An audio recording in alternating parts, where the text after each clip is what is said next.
Hey guys, welcome back to the channel. In today's video, let's talk about voice chat in Rainbow Six Mobile so you can communicate with your team and play more strategically. Now, good communication can completely change how your matches go, especially in tactical shooter like Rainbow Six Mobile.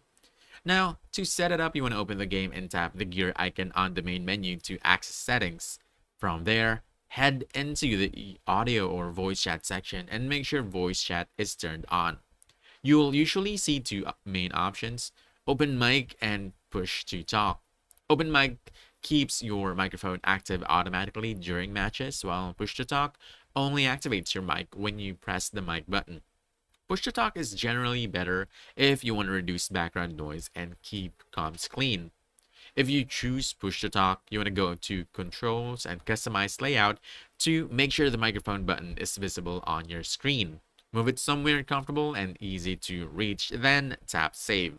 Before jumping into a match, you want to double check your phone's microphone settings or permissions as well.